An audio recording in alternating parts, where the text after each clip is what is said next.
So a little 101 on the plant. I know you are all plant aficionados, so let's just break it down a little bit. This is a very marvelous healing plant. You know that the medicine is in the trichomes, the purple sticky stalk in the center of this, that's the flowers. But cannabis and hemp are some of the richest plants on earth with over 1,500 natural compounds, cannabinoids, flavonoids, and terpenes. And the medicine is influenced by the strain, the soil, and the cultivation techniques. And of course, this grows worldwide, right? It's going to be a little different in the jungles in Asia versus the mountains in the Kush regions and in our own gardens right here. But wherever cannabis grows, it is pleiotropic. Pleiotropic is one of my favorite words. It means that it affects multiple physiologies all at the same time. What Nurse Sherri was talking about, when you can take it for pain, for anxiety, for sleep, for appetite, for nausea, imagine a cancer patient. They're assigned like 5, 6 different drugs for all of these different symptoms. If they just take a good 1-to-1 CBD THC tincture, you can knock out all of that all at the same time. So that's pleiotropic in the right way, as opposed to watching the nightly news and you take a drug and you get all these side effects.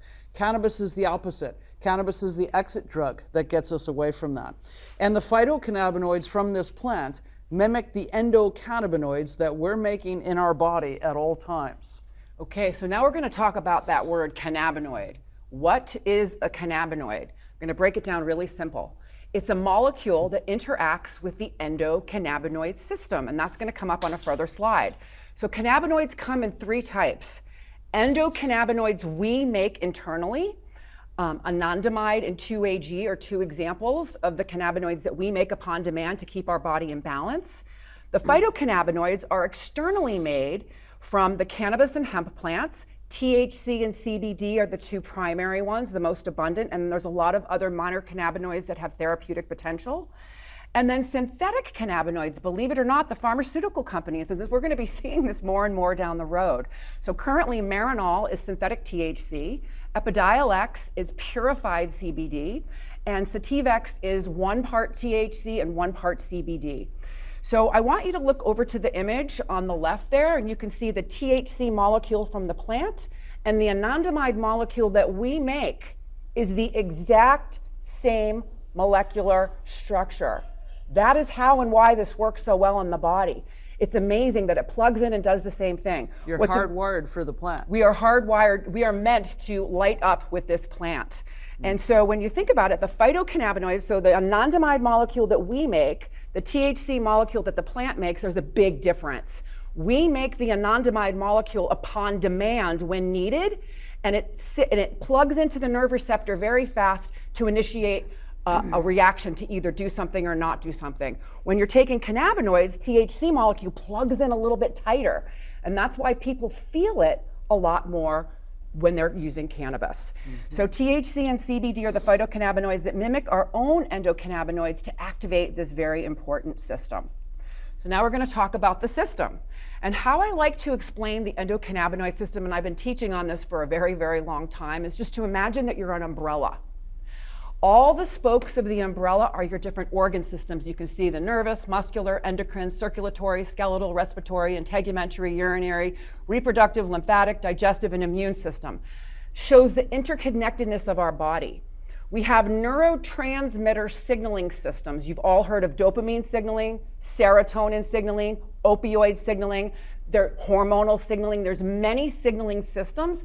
That makes up the different color fabrics of the umbrella.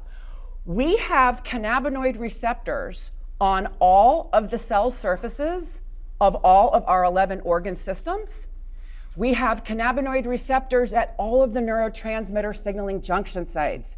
So the endocannabinoid system blankets on top of our entire umbrella, acting like a switchboard, right? Sensing, listening, figuring out, and steering our bodies back to balance. So just again, imagine your 30 trillion cells broken down into 11 organ systems, our immune system regulated by the master regulatory system called the endocannabinoid system. So that's a zoomed out view, and this is zoomed in. So this is a cell, right? This is the communication between 2 cells. And so the endocannabinoid system, it's our receptors, our endocannabinoids, and the enzymes that make it all. And this is just biology, biochemistry. And most of the time when neurotransmitters communicate, they go from the pre to the post. But the endocannabinoid system is so special because remember, it's a switchboard. It's listening. Are we in balance? Are we stressed? Are we feeling good? If so, everything's good. But if not, I'm going to send a message back and I'm going to communicate to adjust the flow, to basically downshift.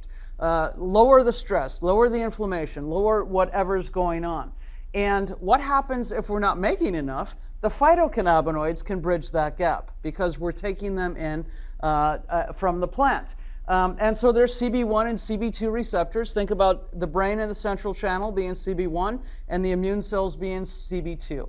And that is literally what keeps us well. And again, it's just locks and keys. If we don't have enough of the keys to plug into the locks, we can use the plant to plug into them. And that's why it's so special. Okay, clinical endocannabinoid deficiency is a real thing. So when the three components of the endocannabinoid system don't work effectively, messages don't get relayed, and the body malfunctions. So just think of your entire umbrella. All of your autonomic nervous system, it's automatically doing things, right? So we need to make sure that that's optimized. And when it's not optimized, it hinders our ability to adapt to outside stressors, like that inflammation that we're talking about, and we get sick and get chronic conditions. So endocannabinoid deficiency causes. Primary cause is aging as we get older. Our endocannabinoid systems are fully mature by the age of 25, and generally lifestyle choices that we make that promote inflammation cause an endocannabinoid deficiency. Genetics plays a huge part in it as well. This is when we see children with diseases that have genetic disturbances which may already have an endocannabinoid deficiency. But over time, our lifestyle plays such an important role in how we take care of our system. It's the most important thing we want to get across today, that diet, exercise, all of those holistic modalities play an important part. Diet in particular, fast food, fried food, fake food, artificial flavors, artificial coloring, trans fat, hydrogenated oils, high fructose corn syrup, and sugar all have an impact negatively on our endocannabinoid system. Lack of exercise, obesity, chronic stress and trauma, poor sleep and insomnia, smoking cigarettes, chronic alcohol use, polypharmacy. If you're on 5 or more pharmaceuticals, there's a 50% chance they're interacting, 10 or more, 100%, and not in your best interest. And one of the things I always like to get across, I'm not anti-pharmaceutical if you need them, but also look at the drug muggers. Nutrients that get depleted from certain pharmaceuticals is real, and that can further impact your endocannabinoid system. And then diminished social interactions, lack of touch, and laughter. All of this is really important for keeping our endocannabinoid system healthy and thriving. Yeah, so give somebody a hug, call a friend. Yes. Because it really does make a difference. Reach out and touch someone. That is huge. Okay, I lost my screen. Okay. Okay, so how many of you know that the US government has a patent on cannabinoids? Yeah. 6630507.